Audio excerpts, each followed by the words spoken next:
there's this quote that's, I don't know if I have it right, but people don't remember what you say, they don't remember what you do, they remember how you make them feel. And not a lot of people have captured this essence of feeling on social media. And so, if there's a way for us to use it to have this impact, feeling, invigoration, I think that it can be a force for a lot better things. Awareness about the environment and all those things are really, really important when using social media. But I think when we're talking about creators too and content, like, how can you make people feel the way you want them to feel for your brand using social media? And that's something that comes independent for each person, but I think that that's really important. Tara Clark, Social T. How does social media work? What does it do for us? What's the purpose? What are the implications of always having an audience? I know I just hit you guys with a lot of what ifs right off the bat. However, Social T, yeah, social media, digital strategy, cool stuff, man. We all use it every day. How does it work? What are the implications of it? I know there's been these movements, the Black Lives Matter movement, the all the implications of COVID and et cetera, and the emergence of TikTok and strategy and what does it mean and what is communication? Is social media the same as a PR department now? What is it? How do we navigate these things? A million questions in one. Tara is an absolute expert in her field. Very excited to have her on this week's episode, and really excited for you guys to check it out. Let me know what you guys think, as always, and I will check in with you guys next week. Make sure to subscribe. Always hated that shit, man. Always hated saying that. But seriously, though, I don't think you guys understand how much it helps us. Like, it really helps us, like, a lot. Like, one of the things we talked about with Tara is that, we didn't say the algorithms are like goddish or anything, but we're always playing into these algorithms. And one of the things that helps us play into these algorithms is you guys subscribing. So if you enjoyed the content, share it with someone. If, hey, listen, you might like things spatial, you might like Joss, share it with someone, okay? Everyone wants to be that person who introduced another person to something dope. You have a chance to do that. Anyways, here, without further ado, is Tara from Social T.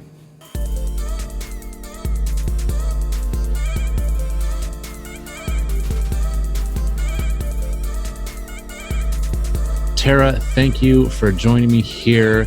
First question to you right off the bat, Social T. Please tell me the T stands for Tara. Come on. It does, yeah. I've Thank had God. that Okay. for some time now. Yeah, it's not as original as I'd like it to be, but hey, you know what? Some people try to stunt and be like, "Oh, it's not about me. It's social tenacity, social social." And I was like, "Okay, please just tell me it's Social T." Sorry, I mean, listen. The important questions have to come first, Yeah, absolutely. What is Social T? Can you please break it down for me and for our audience? We all use social. We all know what it is. How do you exist within it, and what is your day-to-day look like? Give us some context here. Oh, that's awesome. Great question. Well, Social T was designed because I sucked as a full-time employee. I was not good at it. I didn't really like having to sit somewhere for 8 hours a day. I didn't ask a lot of questions. I was probably underqualified for some of the roles that I managed to land. I guess I'm good at sales. And I just uncovered over time that it wasn't my passion to have a role at one company talking about the same kind of thing all the time. I needed more variety. So I got fired actually from that job that was like, thank you for letting me go because I'm not doing a good job here.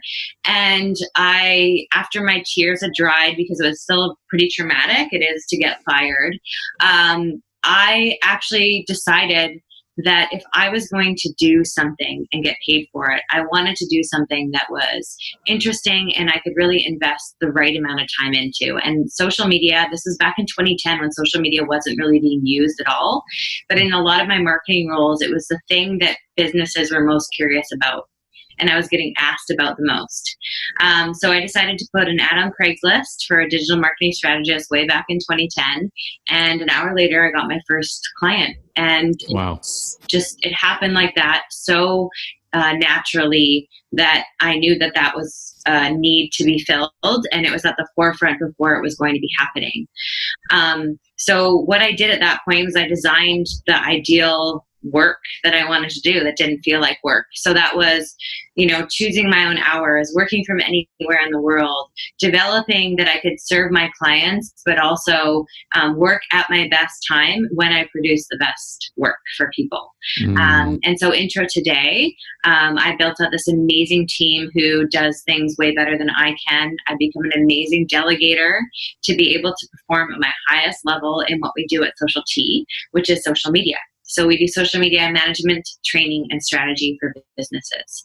So companies come to us because they say, we don't have time to do this. We don't want to do it. We're not fluent in this process, and we take it off their plate. So I really feel like we're serving a need of this stressor that can be for a marketing person or an owner who just is barely getting to social media. We really design the business to make them feel good about investing and having someone else do it. So that's why we're around still after all these years, I believe, because the relief that people get when they have someone that's doing it really well for them, and it's not something they have to begrudgingly do, is really fulfilling because we love it.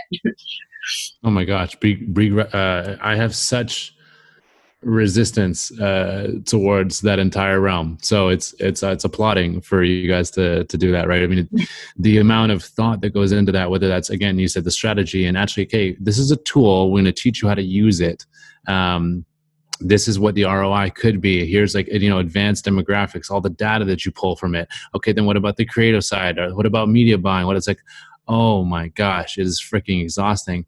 I couldn't, and so I try to distance myself as much as possible. And to see you guys do the work that you do is like, wow, hats off. Incredible. It is no easy feat. It isn't. And the interesting part too is we've moved into more of an educational model, because over time you can only do this so much. You want to actually empower other people to do it. So we really lead by education and informing people to learn how to do it so they can be the next generation of us, and we can move on to be more speakers and educators about social media. So it's good to see how we've evolved over time from doing the day-to-day, and now instead taking what we know and sharing it with marketers who want to understand that space. So we're giving back in what we know.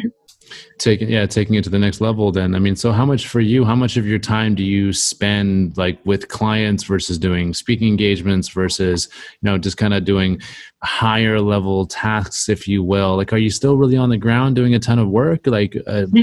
Posting schedules, or what does work even look like for you guys? Yeah, it's a great question. I love where I'm at right now. It's just so fun because right now I've been able to have more creative space. And what that is even just an hour a day where I take my puppy on a walk or go into the forest. And in that hour, I come back with pretty invigorating ideas for my clients for their social media.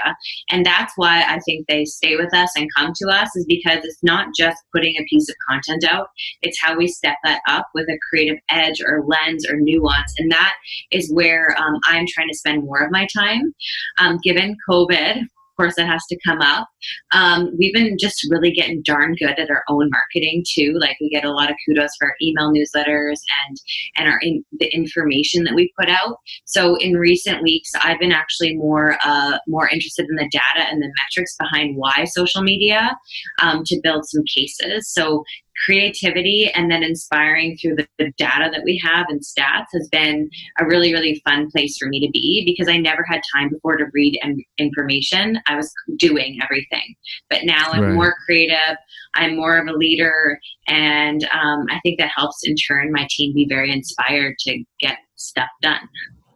Yeah, no, absolutely. I mean, time management is absolutely everything. And we alluded to this before we started recording here, is that we now have this decision to make around, 24 hours.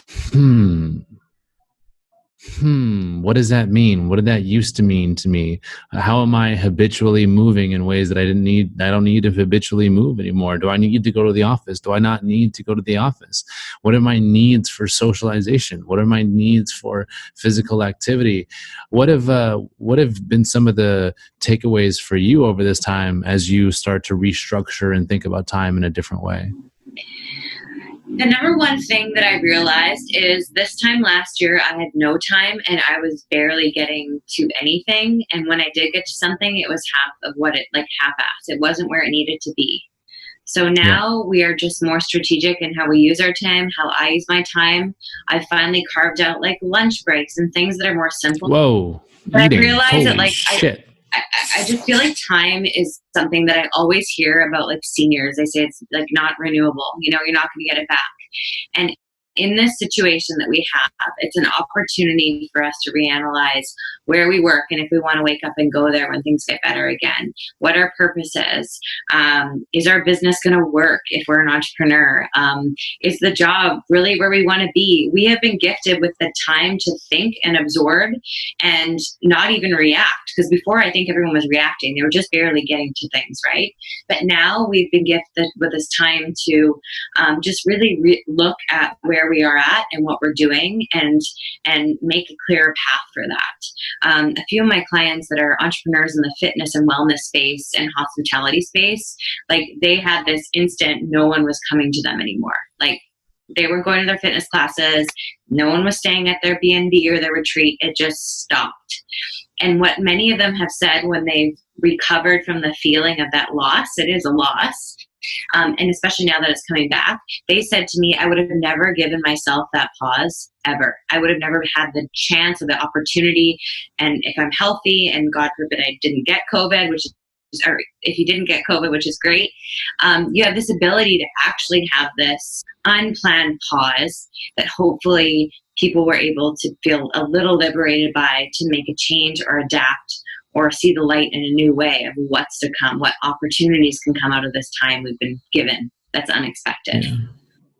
Yeah, I really think a lot of times we're running backwards. I mean, I've said this before, but ideas don't need time. They need space, right? They need like to say, all right, I'm going to go and spend 5 minutes on this idea. It's like, no, go for an hour, go for a walk, go for whatever, go sailing, go biking, go do some shit that is not, your business. And then all of a sudden you get those shower moments that are just, like singing in the shower moments that you're just like, oh my gosh, and it pops into the back of your head. And I think a lot of that is because our subconscious is more powerful than our conscious. This is something that's proven, right? Like when we take something and we're able to put it in the back of our heads, there's a ton of processing that actually gets to happen there. And that's how I think you get a more happier, healthier community that's probably actually more productive and is spitting out better ideas. I mean, so now we have this situation where it's like, great, we have all this time on our hands. We also have all of these problems. And now that's going to fuel innovation, and we're going to see dramatic change at a rate I don't know if we've ever seen before. And I'm like, frankly, really excited about it, the whole thing. What I'm so inspired by, given this circumstance, is that there are going to be some of the most amazing innovations and ideas and elevations of our society and what we can create when the unknown occurs. And that is what I think is the best part about these terrible circumstances, is there is going to be something that comes out of this that is going to be not only making history, but also making moments that matter. Like we're going to care more about our moments and what we do. And that is, that's what I am I live by optimism, as you can tell. I like to know that.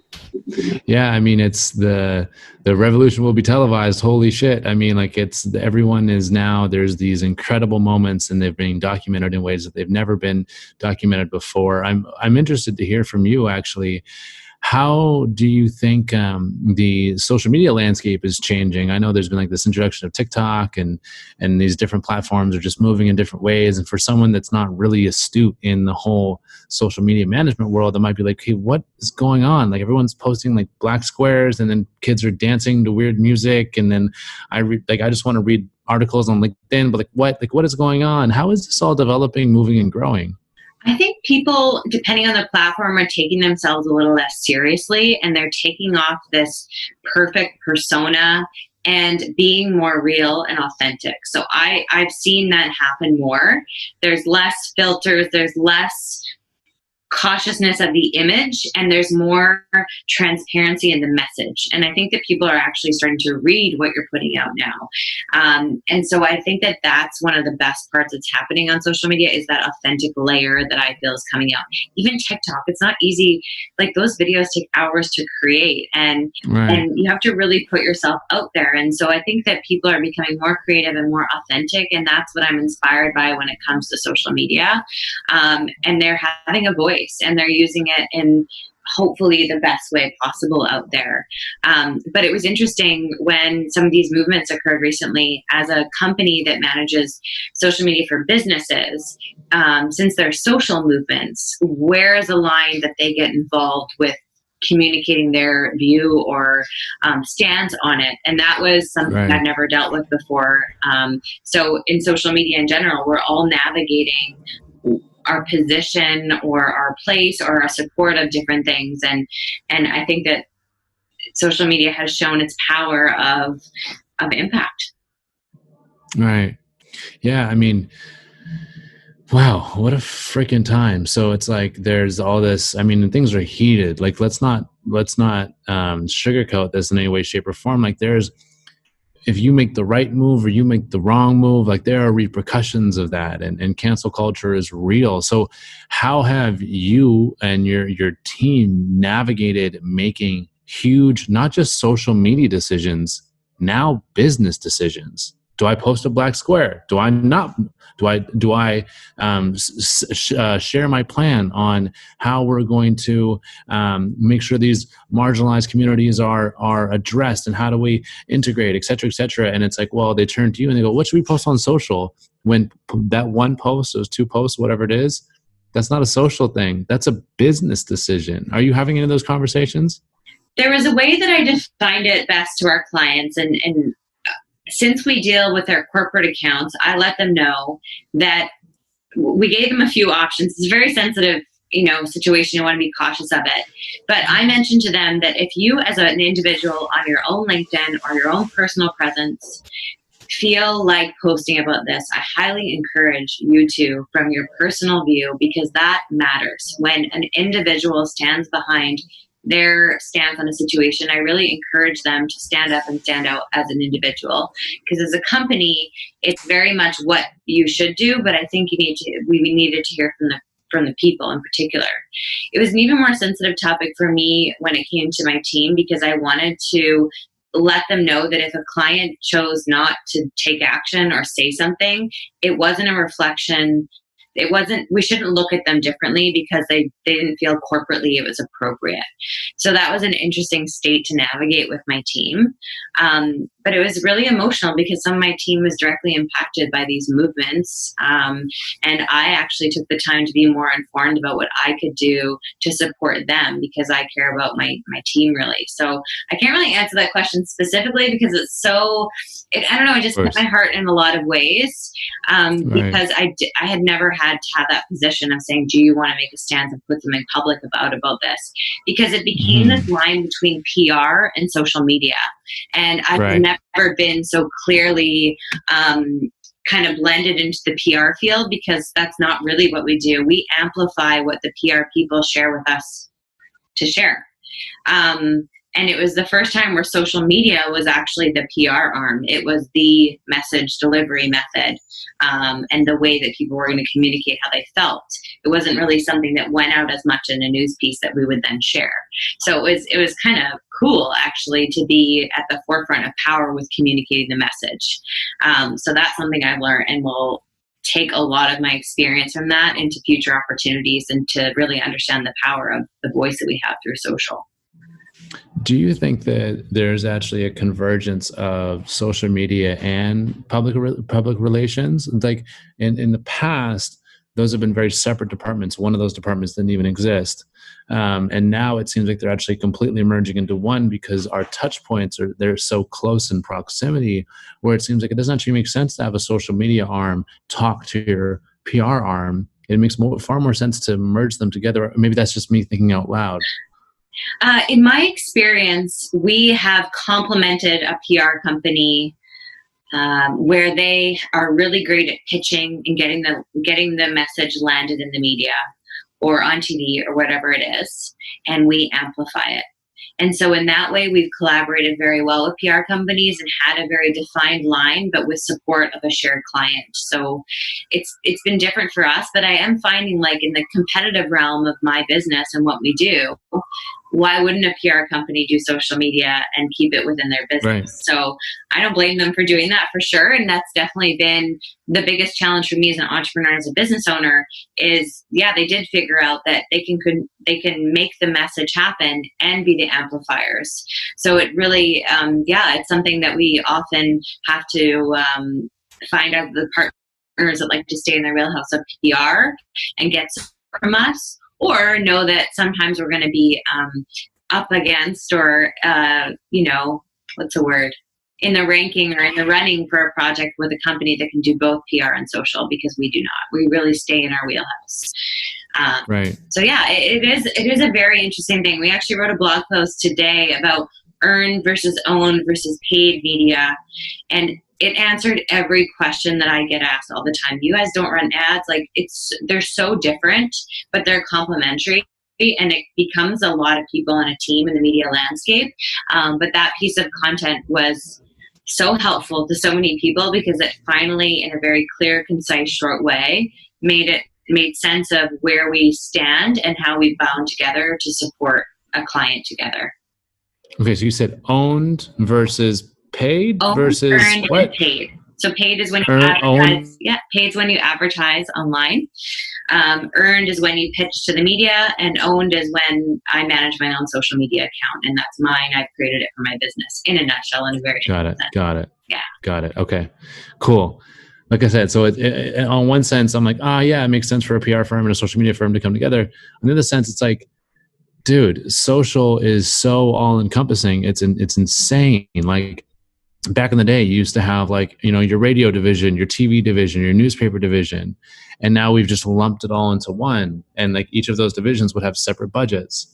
And versus now it's like, well, yeah, you need a social media arm. Do you need a LinkedIn arm? Do you need an Instagram arm? Do you need a TikTok arm, et cetera, et cetera? How do you keep and I'll say gain and keep such proficiency in each one of those mediums? Because the breadth of knowledge and awareness that you need to have is mind-boggling to me. It's too much information. I'm like, stop. And I'm so glad you asked that, because we know our zone of who we serve. So we know how they feel about it, what's holding them up from going into social, how much time they want to invest into social media. We're so specific on who we work with that we then in turn don't have to kind of recreate the wheel every time we work with a client and opportunity. So for us, that's been really, really good, is just knowing who we help and knowing right away where it's a no and where it's a go. And then that's been the most powerful thing, is just doing that. And that's why there's room for so many companies that do what we do and PR and stuff, is because we're not always going to fit with every business. And that's what makes it fun, because you're like, it's like dating in a way. You want to make sure that you're picking someone you're going to enjoy the company of for ideally a long period of time. There happens to be a transaction at the end, but you want to keep everybody happy, and there's joy and love in it, right? When you have good clients. So overall, I think we just stay in our zone of really who we want to help, how we want to help them. And when it comes to being on top of all the latest and greatest in trends, that's why we have a team. Because it's almost impossible to know. But when we started specializing a little bit more in LinkedIn lately, that's when I realized that that's what I'm tuning into more, is LinkedIn. And then my team, as experts in social media, they are so great at supporting and filling me in where I can't possibly absorb all that information all the time. Right. Yeah. Right.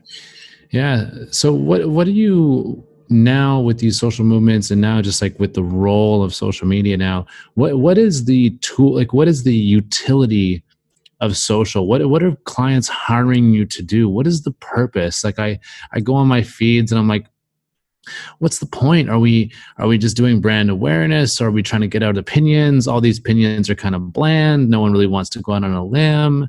And I'm kind of like, how are these organizations or these influencers, whatever, like using the tool of social media? What is that tool best for anymore? I'm not even sure. I would say when it comes to an influencer, it's to be top of mind and to be the go-to person Right. for that niche that they're in. And then when we come to LinkedIn and for business leaders and for organizations, they want to be thought leaders. So they want to be the go-to person for that industry in that field. And so I feel like people get this satisfaction when they're the gal or guy to speak about or speak to about a topic. And so I think right now people are really looking for that credentialization. And that's really even an influencer or business, it's credentialization at the end of the day. So that's truly what I've noticed. That's what's driving them. Of course, they want website traffic and all those other things, but social media serves this awareness that people enjoy and they can see the interactions that they get from it. And I think that that's one of the biggest reasons why people are on it, is to really be known and be top of mind and maintain that and be respected. And that's the benefit. Yeah, I mean it's compelling because we went from this space in like the late 2000s where no one really had a voice, and it was really hard to have a voice, and it was like it was really hard to be heard. I mean, plain and simple, the networks weren't built yet, and we didn't have the mass migration to these platforms now. And now I look at it, I'm like, Jesus, there are way too many voices. I'm like, hold on, I can't hear any of you, and it all kind of sounds the same, and I can't even like. For me, it's just like there's way too much information out here, and I'm curious, when you look at the landscape, how do you distill down what's important? I mean, even for you personally, business aside. I try to only follow and engage with people that make me feel good, because I think it's really easy to go on any social media platform and not feel good, and there's no point. Why put yourself up with that? There's no point in doing that. But for me, I just go where I want to learn things and grow and know. It sounds so silly, but I only absorb what I really feel like is going to be valuable. And in turn, I only reshare what I think is going to benefit people. So I really audit and manage that. I also am not connected to a million people because I don't want everybody seeing my stuff, and I don't really want to see everybody's stuff either. So I do a lot of kind of training and education around audit your network, like really start thinking about who's following you and connecting with you, because that's, it's also a safety and security thing. I think I could have, since I've been on social media for so many years, I could have had a huge following. It just wasn't something that I personally wanted, and now I'm actually glad, because there's a lot of insecurity that comes alongside, I think, with that pressure to have that many people seeing what you do. But to cut the noise, I think the main thing is as a person and as an individual is be creative. Like if we think about America's Got Talent and all these shows where people constantly have something new they're going in and auditioning for, think of social media as your way to build this portfolio of what makes you different. That is so awesome. This platform that's public, if you want it to be, that you can showcase how your voice or your skill or whatever is different. And that's what I think truly helps you stand out, is not being cookie cutter and finding that niche and using it. And knowing what you don't like. So another way that I cut out the clutter is if I see something I don't like, I actually register it, and then it makes me make better content because I know that that's not my jam. So by seeing things I don't love, it helps me make my clients and what we put out, I think, better. Right. Wow. So many ways to go off there. But first off, let's just say like there's a big question mark, for instance, with authenticity and like what makes me. So one of my theses in life is that, marketing is so important because marketing shapes our thinking, right? Marketing shapes our actions and what we feel is important, et cetera, et cetera.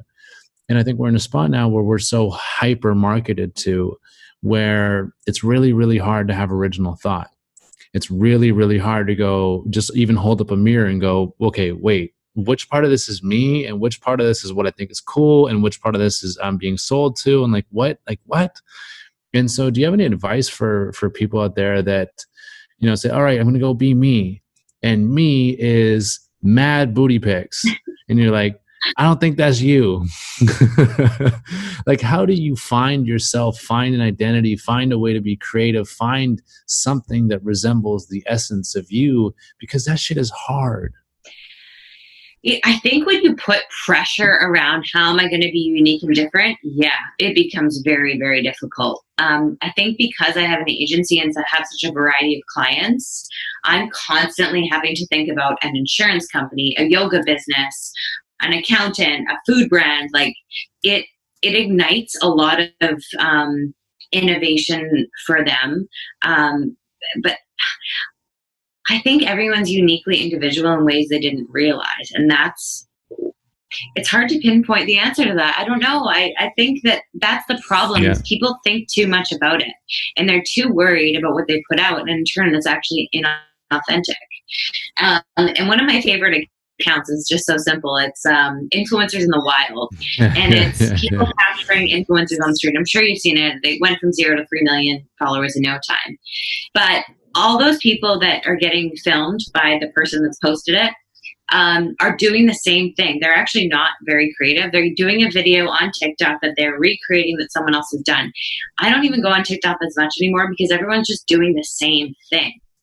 And that's the way you get better, though, is if you go on TikTok and look at 100 videos, you will then find, I think, something will light up in your mind that I think will help you decide no one's doing this. And that's how you get to be a better content creator, is because you have to look at all the stuff that's just repeated, redoing, revamping, right there. What is different? And those are the people that might have a lower following, but it will grow and they are more interesting than anybody else. And so that's where I think that people need to stop following what everyone else is doing and just be different, Right. But then the counter argument to that, which is not the stance I'm taking, but the counter argument to that is like, well, the algorithm feeds into this type of content, so I need to create this type of content. I need to be this way to get seen and get likes and da-da-da, because if I don't, the algorithm won't like me. Well, what can you say to that? Well, not my opinion. No, not my opinion. Stats driven. If you're going to share someone popular stuff and use their hashtags, you're going to get more reach. Absolutely. But it all has to start somewhere. And if you just jump on the bandwagon when everyone else has done it, then you're just jumping on the bandwagon. So I guess what I'm encouraging is for people to maybe remix the song that we're sick of hearing on TikTok. Like, just make it edgier. That is my goal. And just take something that's there maybe and make it edgier and still use the hashtag, still do the reach, all of that. But how do you make it your own? Like, I think of the Whitney Houston song Higher Love by Kygo, or not by Kygo, Kygo remixed Higher Love by Whitney Houston. Love it. Like, totally reimagined a song that we've all heard a million times and made it a hit. Like, how do we do more of that? How do we take what we know and reinvent it and still get that reach, but it's uniquely you and in some way? And I think that that's what's powerful when people have figured out that spot. Yeah, one of the things, we throw generalizations on people, right? Like, I mean, it's like, this person is this type of person online and this person is that type of person online, and it's all like this kind of kerfuffle because humans are very individualistic and it's hard to categorize us like that. One of the thoughts that I've been having, like, I try to just get out in places that aren't concrete as much as possible. And I'm from the island originally. I love the ocean. I'm just like I'm gone, see you guys later.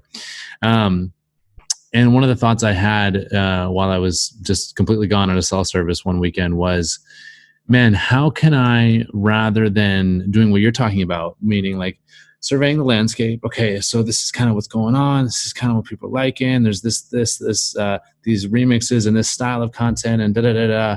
Rather than doing that, just being like, okay, let me flush. Okay, this here, gone. It's out. All right, now I'm left with me. Okay, if this was 2006 and I had a camcorder, what would I record? Like, what would I do? What do I think is cool? What would I like just do just so I could show my buddies and trying to rather than go like watch your trip to the island? You know, it's interesting. Yeah. Right. I don't know. Like, I gotta find something. Like, I'm so lost in what does well and strategy. Just being like, all right, well, if it's a bird I think is cool, let's go with that. Or if it's any plethora of things versus being like, oh no, like, okay, I do love coffee, but I got to put it this way, da da da da da da da da, and trying to come up with original thought that way. So how I use content and like videos on YouTube is to learn something. So if I want to go to Portugal, I'm going to find I want to see videos on Portugal. And there was somewhere I traveled to not too long ago, and there was no videos on that place. And I was like, damn, if only I was a content creator, because I would have so many views, because you're filling a gap, right? You're delivering that. But my conflict a little bit with digital in general is, when do we stop experiencing those things for ourselves? Like, sometimes I feel like I've seen that place already. Do I need to go there? Like food stuff. Thank God I don't go to all these restaurants. I'm saving a lot of money. My waistline looks pretty good at this point, and I feel full. Like, so at some point too, we need to get back and experience. And that's what brings us back to this time thing, is now we can finally freaking experience things. So when we can travel again, what do we want to experience? And all those travel bloggers are having a hell of a time right now because they can't go anywhere. And I do feel for them, that's their career. But it's also interesting, like, it's also allowing us to now create our own experiences because we have the time to do that. And maybe it isn't something we go and share on our phone or our camcorder. Maybe it's something we actually share with our network. So I think that's coming into it too. Like, I've noticed people are more present than ever. And that is what's refreshing about, I think, when we've absorbed so much information, we can't see Netflix anymore. And we turn to the person next to us who we've ignored for a while because we've been on our phone. And we're actually like, you know what? Like, let's do something. And that's, I think, where the boredom is done and we're now doing something. And that's where I think the light is coming out of this again. I hope so. I really hope. I mean, presence is such an interesting thing. I mean, if we could like just transport back to, like, I don't know, maybe 2013, 2014, 2015, it was like this moment where everyone started doing this. And I was like, no, guys. I'm the hardest person to reach on a phone. I don't check my text messages. WhatsApp is like impossible because I have it on a second screen on my phone. The reason being, when I'm on for business, I am on and I will check. And my clients, I'm very efficient. No one misses a beat. But when it comes to connecting with my network, I want to see them. And some of them don't connect with that, and that's fine. But I'm like, I need to see you because I'll be more present, more alert, and you're going to get way more out of me. And now I actually need to see people less, because when they do see me, it's like so high impact that you can have actually like a little bit more of a break from each other, So when you do the right way, I use social media and all these digital tools to learn something that I don't already know, to inform myself where I'm naive and need to get up to speed, or to explore where I want to go. Because I don't know about you, but I work to travel, and it's hard right now not being able to travel. But you better believe I'm saving all my pennies to get on a freaking epic trip next year. Of course. Like, all of these pauses help us build towards our next thing, which is okay. Our next thing, our pauses. Like, I mean, it's interesting as well because I haven't known how to. I think a lot of people don't know how to navigate anything they're throwing up on social right now, like, in terms of anything that isn't, Black Lives Matter, et cetera, et cetera. And so they've just opted to do nothing and just kind of been like, they might issue a statement, or they might throw up a little piece of this, that, and the other, and be like, hey, we're with these people, but we don't feel it's appropriate for us to post things right now. I mean, like, ThinkSpace has taken 2 weeks off, and we're just kind of like, we're going to sit this one out. If we can't add anything to this conversation, we're going to sit this one out. And for me personally, it's been like, I've done a lot of cool shit in the past 2 weeks. You've been a great 2 weeks. Yeah, man. It's been really cool. Right? It's been really cool. And I don't think there's anything wrong with that. Sometimes, like, these movements are going to be so impactful and meaningful for all of us, but we don't always have to tune into it. And then you got this benefit of clarity a little bit and freedom. That's awesome. Yeah, absolutely. I mean, I find myself, I'm very all in. I'm a very all in person. So I'm going 110% or I'm going 0%. Right. And that's very much my nature. And I think it's a lot of people's nature. How is, just on that topic would be, as someone that goes to social to get educated, et cetera, how are you encouraging clients to like navigate this? I know we touched on it a little bit earlier, but it's like, those are some of the hardest conversations I know you have had. And I'm talking to a lot of the questions we get and a lot of questions I get is like, what's the right thing to do? What's the wrong thing to do? How do we be on the right side as it pertains to what we're saying on social platforms? And when people just come and ask the question, what's the right thing to do? What's the wrong thing to do? I'm like, I don't know. How have you navigated that? That's why I'm so glad I had my friends in PR, but we had the power on social to share the message. Got it. So that was great because I literally went to all the people in PR. I said, this is new territory. Social is going to be how we display this. What do you recommend? And you know what they said? They said, ask your client. And so we just gave them 3 options and choose to not post. You can choose to post something on your personal, or we can do a public message that's very, appropriate to the situation. And we also said to them, this is navigating a new space that we would not normally even approach a corporate business about, but we think it's necessary that that we are thinking about this. And it was very empowering for me and my team as a company to let them know that we know that social media is going to be an impactful moment to use, and we let them decide. And there were some really interesting conversations that came out of it, especially Black Lives Matter, because some of our businesses have a very multicultural background, and those demographics weren't exactly brought up in this situation. So it was sensitive to post about it because we didn't want to navigate under one particular space, if you know what I'm saying. It was giving people the option and letting them know that it's no one has the right answer to this. Similar to COVID, we don't know how to react or how to comment on it. So it was kind of like the best training in general of how to communicate digitally in the past couple of months. And I never thought I'd be in this space of being such a PR relations part using social, but I've learned and grown more in the past couple of months, and I think I've had a chance to as an entrepreneur in a while. So yeah, I know you work with a lot of wealth managers and financial service industry people as well, like that. Oh my gosh, that must have been even heavy. Well, and they're actually they're having some of their best times ever, which is great for them. We navigate a lot of different industries, and it keeps it really fun. But that's why there is no mold. It's also why it invigorates me, because I can have a room full of lawyers call me about a question of what to post about their website, and it's very simple, and they just need the creative lens to it. Or I can have this super creative food brand out of Israel that's coming into Canada and wants to really knock out of the ballpark with their social media and their visual.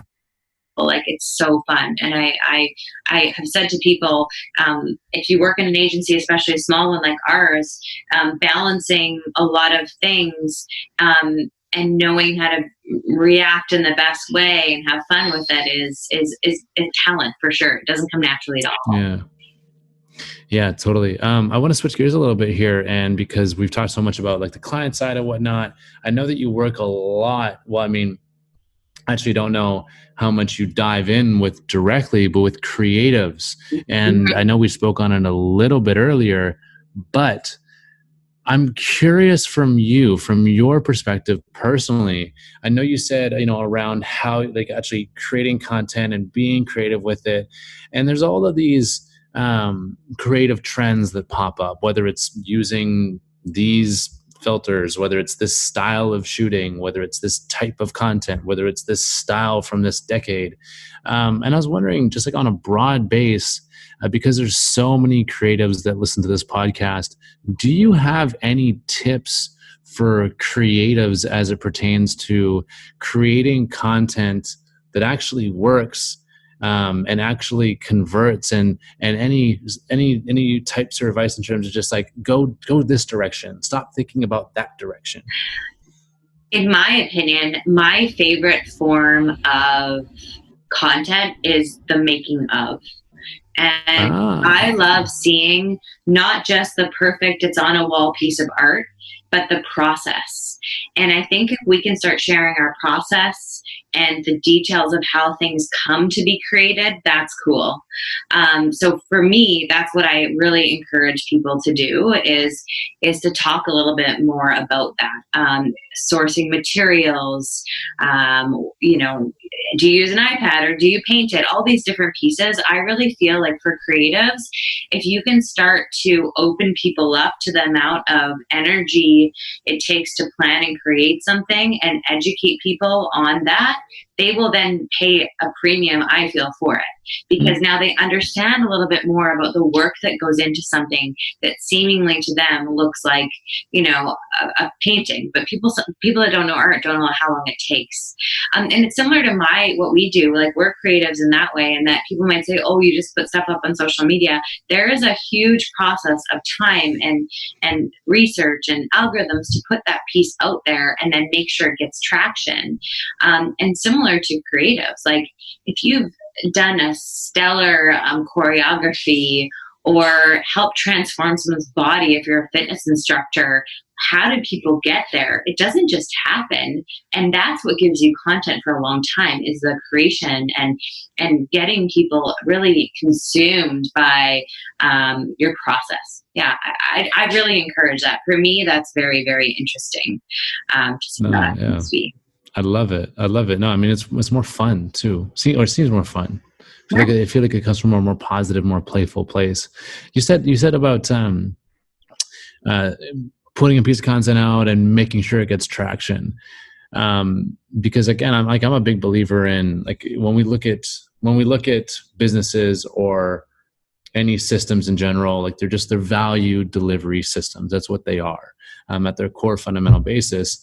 And I'm someone that believes that how that value is communicated is actually more important than the value itself. Mm-hmm.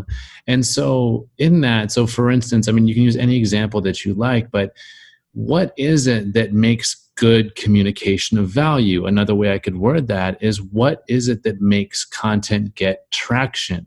How do you know things are going to convert? Because I see a lot of things online that get thrown out there and don't go. And I'm like, that was beautiful. How come that didn't go? No, right? Two things. I think it's listening to your audience and asking more questions and using your audience, be it large or small, to navigate what it is you create. So rather than just reinventing the wheel all the time, and like, it's useful to take a look back at what people liked or commented on the most and make more of that in new, fun ways. Know what works and then kind of test sometimes, but scrap what doesn't. So I think that that's really, really important, is just to start. Until you start posting, you don't know what people are going to like, but start to really dig a little deeper into that when it comes to what you share. Sorry, can you ask me that again? Because there was something else I was going to add to that was really important. You said two things and you were really excited about it. Then you gave me one. And also, it's not all about you too. I think we're talking a lot about what we put out, but how are you interacting with other people's content and resharing what they're doing? I think that that's something we get stuck with, is that we think people want to hear from us all the time, but sometimes it's as easy as partnering with someone or else resharing someone else's amazing work and cross-pollinating. And I think that needs to happen more.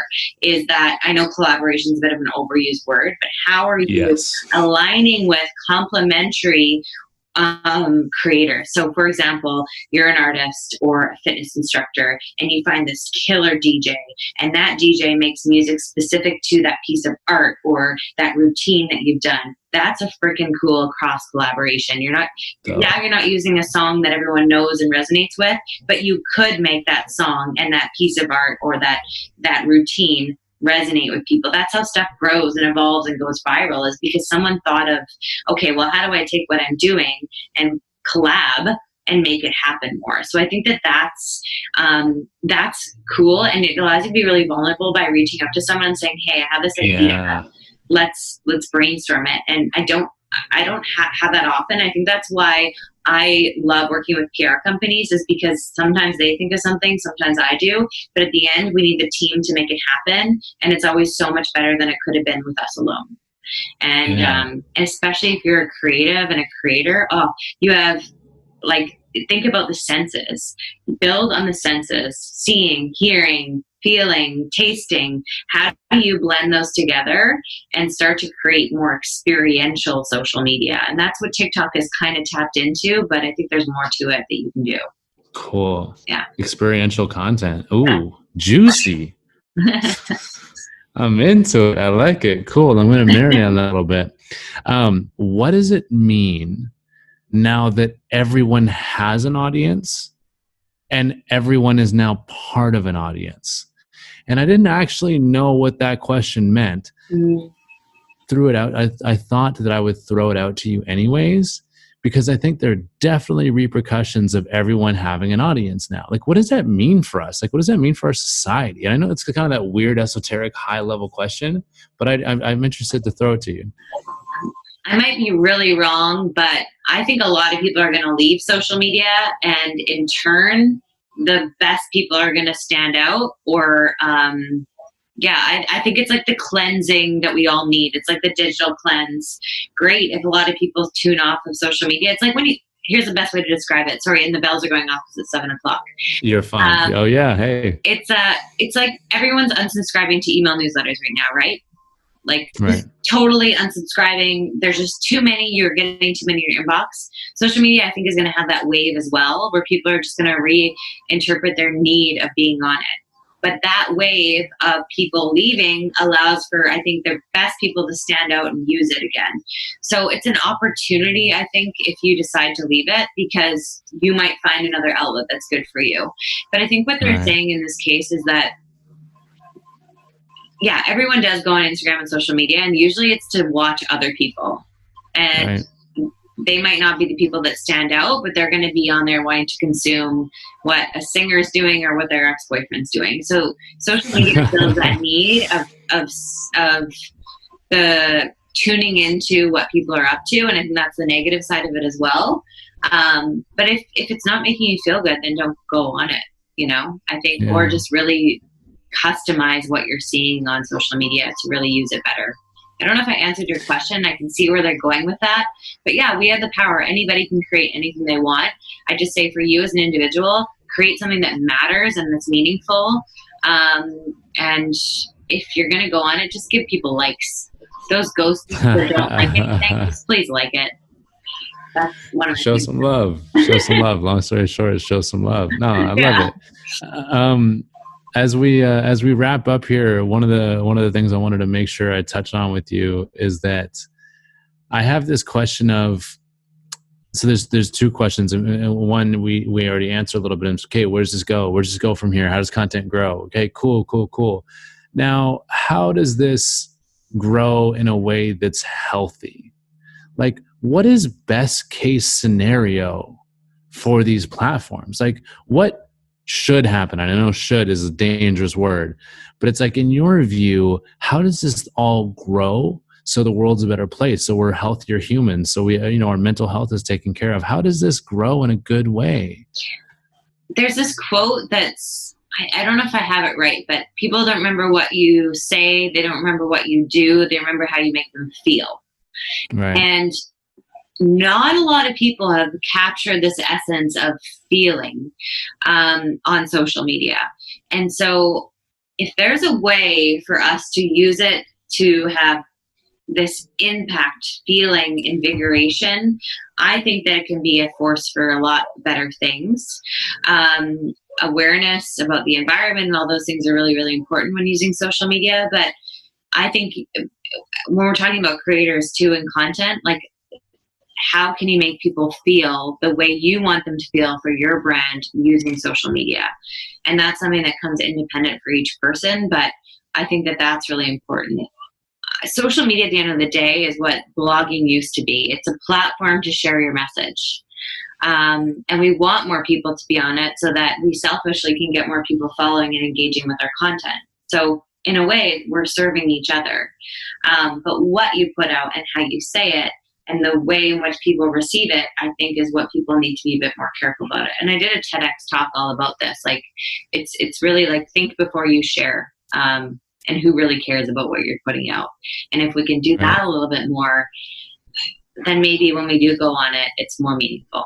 Maybe. Yeah. Maybe we can make the world a little bit of a better place. I love it. Real quick, I want to circle back on, you said that you were diving into the data and finding some interesting stuff. Mm-hmm. It's just a note that I took, and I will forever hate myself if I don't circle back on it. What did you mean by that? We are having a lot of fun uncovering how people are landing on our website, what people are enjoying most of the content we put out, doing more surveys, so that social media is becoming more of a two-way communication tool for ourselves on LinkedIn, on social media. So we are using it to actually collect information via questions, or by looking at the information that we're getting from social media that's available to us to make better content and decisions with our content. And what's interesting about this, when you start just tuning into where people are finding you and what they're searching for to find you online, it's really kind of funny, because one of my girlfriends, actually, she is the number one search result when people search for Social Tea, why they land on our website. It's her name. And we did a YouTube video a while ago. So you realize that content you think is no longer relevant actually serves you now. Well, it's serving her. For sure. But yeah, I just love to look at the numbers. Even if you only have 100 followers to look at their interactions, that still gives you information to play with and have fun with and adapt to. And so I just recommend you start to find out what people are seeing and enjoying that you're putting out, and make more of that. I can't emphasize it enough. And don't get stuck on the number. Don't feel bad if there aren't people liking or commenting on enough. Just look at an overarching 9 or 12 posts and find out what's really relevant to your audience. And even with podcasts too, like, that's something else that's become really interesting, is look at the data of who's listening to your podcast and then cater your advertising to it. Obviously, like, duh, but just get smarter with the numbers that are available to you. And I think that that's something really, really fun that we can all see from our own profiles that we can enjoy a little bit more. So data is what comes out. Why I chose social media is because it was the only marketing that I found at the time that I started I could truly measure and prove the value to a business owner. You know, I can actually say you got this activity, this many followers. I can't measure how much business specifically, depending how good their tracking is, but I can show through the data what we've done for them.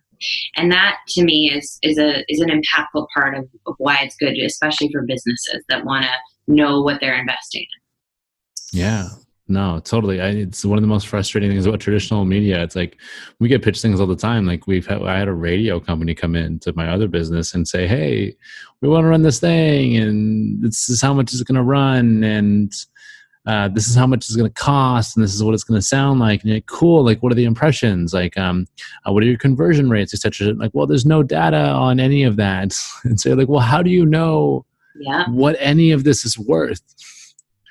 It can be super, super frustrating. And I know now, going into the advanced analytics, that, I mean, just looking at something like Google Ads or AdWords and like seeing conversions and web flow and user behavior is like, oh my gosh, how did anyone get away with not having this data? It's incredibly fun. And the amount of people I know that don't have analytics set up, it's really interesting, but that is what you need. You need to know if it's 5 people coming to your website, how did they get there? What do they care about? What are they most interested in? And dig into that a little bit further. And yeah, that's why this space, like, I think that's why I get excited again, is because we're not just putting stuff out to put it out there. We're putting it out there to have impact and drive some kind of result for our clients, or if you're an influencer yourself, but to get bigger opportunities. It's the platform to get bigger opportunities that you can measure where those opportunities came from. Yeah, I think a lot of times we pick advertisers or we pick sponsors or we pick content because it's what we want. And we're doing things that we want versus serving, right? And saying, okay, well, what are people saying?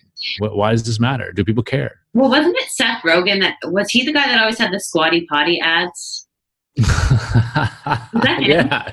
Or was it yeah. Howard Stern? I can't remember, but like, I'll never forget. A bunch of guys had it. Yeah, like it was just every few minutes, squatty potty. And like, it was disconnected but memorable. So there's a blend, I think, between like humor and good advertising. So that's a good example of like, I don't know. Like I'll never forget that. When I think of podcasts, for some reason, I think of the squatty potty ads a lot of the time because it was just like this jarring moment that happened in between everything else. But I'll never forget it. Hilarious. I love it. Howard Stern had the squatty potty and Joe Rogan had the fleshlight, and those are the only two things I know about podcasting.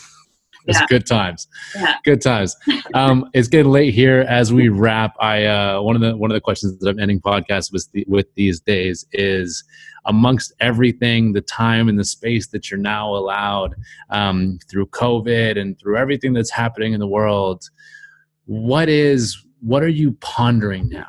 What is, when you go for those hour-long walks, what is top of mind? What are the concepts you're trying to tackle, the problems you're trying to solve? What's top of mind for Tara right now?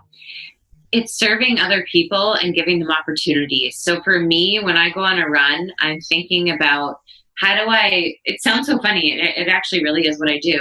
How do I connect this person I know over here with this person over here so they can make magic happen? And I find that a lot of times when I'm on my run, when I use my watch and I text my team, I'll be like, hey, and it's almost always when I get back from my run, it's connecting to people that are going to just freaking kill it in some way. And so nice. I find that's, it's not even being creative. It's just not thinking about myself. And that's what I think I get from not being in my office working with myself all the time. It's easy just to get on social media and be neurotic about what everyone's posting out because I'm not seeing the world. But for me, that's something that's been really important, especially given COVID. There's a lot of single people or solo entrepreneurs or business owners that have been affected and they need inspiration from other people. So in recent weeks, I've really found that if I look back at my texts when I've gone on a run, it's genuinely to find a way to ignite some conversations that will help all of us just do better business or collaborations or whatever it might be. So that's been really, really top of mind for me. And then I'm also just thinking about how I'm going to travel really smart when I can, because I'm going to make it a freaking baller trip when I do it. Nothing fancy, like it's going to be like long and amazing because I get invigorated by travel, and that's probably the biggest lack for me right now is the ability to explore. I love it. And when you do go, please show and tell the world and share along the way. Yeah. And I'm also an entrepreneur. I have like 5 other business plans that I've written in the past couple of months. Whoa. Like a product. Can you spill the beans or no?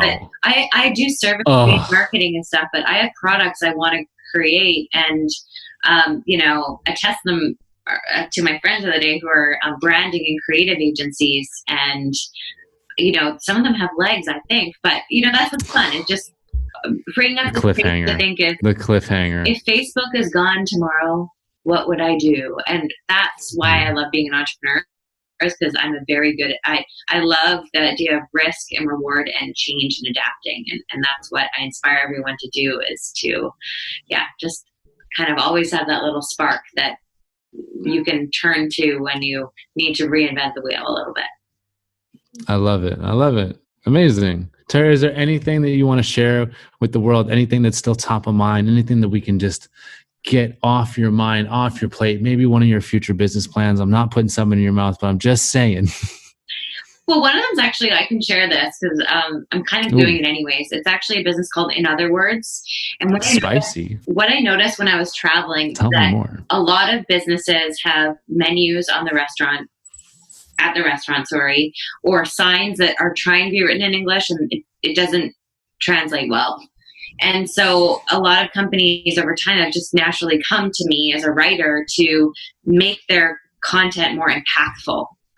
And why I share that with you is what it came down to was, how do you take all of this messaging that doesn't really make any sense if you're reading it and wanting to hire them or work with them or go eat there, and say the most impactful thing with the less words, with the least amount of words possible. So what I'd like to leave everybody with today is to share content that matters, use imagery that stands out and is unique to you, but really start thinking about, how do you say more with less? And I think you're going to really be proud of yourselves when you can start to curate and share stories in really, really impactful ways and in shorter phrases. So I didn't fully get into the business there, sorry, but I don't know if that made sense. I know, I loved it. No, that was great. You tied that in beautifully. Stop it. Yeah. Thanks. Great job. Yeah, so nice. Amazing. Well, Tara, thank you so much for your time. I appreciate it, and I really look forward to sharing this episode with the world. Great. Thank you so much. And I look forward to amplifying it to my network. Let's do it. Amazing. Good podcast, I know. Hour long, guys. I'm trying to get them down every time, but it just never happens. The conversation gets going. Shit's hectic. I don't know what to tell you. I like to talk. Tara, thank you so much. Great gems, a lot of gems. One of the things that we were talking about off camera, I'm giving you some insight, that good, was the fact that she was like, hey, you guys need a sponsor. You guys need an advertiser. You have a great thing going on here. And we're like, yeah, we do. We haven't really tried and da-da-da. And she's like, well, aren't most of the people that listen to your podcast either creatives or entrepreneurs or people that are like have entrepreneurial endeavors or business owners? I said, yeah. Well, why don't you just ask them? I was like, ask them what? Like, ask them if they want to be a part of this movement. Ask them if they want to have moments on the podcast, if they want to start doing audio snips, et cetera, et cetera. Maybe they want to advertise on all the beautiful digital assets you do. And so I'm like, hey, I'm going to ask them. So, guys, this is me asking you. If there is something about ThinkSpace you think really resonates with your audience, incredible. We're now open to having the conversation around advertisers and sponsors and stuff like that. And don't worry, we're not going to sell out. I'm not selling a Spotify for $100 million, although I might if it was on the table, but I don't think it is. So if you're a business owner and you want to come online with us, you want to tap into our community, you want to work with our tribe, and maybe we can come to an agreement. So I'll throw that out there just because Tara was talking about it at the end of the podcast, and I was like, you know what? Let's ask our listeners. Anyways, that's enough for me today. I am dead ass tired and really ready to go home. I hope everyone's doing okay. Hectic times in the world right now. The message I want to send from ThinkSpace is just solely that we're leading with love over here. We're leading with compassion over here. And, anything that anyone needs, or, from a mental health standpoint, just anything. If you need anything, just holler at us. Holler at ThinkSpace Podcast on Insta. Holler at me personally. We want to make sure everyone's good. Voices are being heard. If you have guest recommendations, please let me know. I want to, we want to do everything we can to be on the right side of history and support everyone and love our fellow humans. So that's what it's all about. Anyways, love you guys. I hope everyone's staying safe, staying healthy, and really looking forward to checking in with you guys next week and hearing all the discussion after this podcast episode as well. Lots of love. Peace.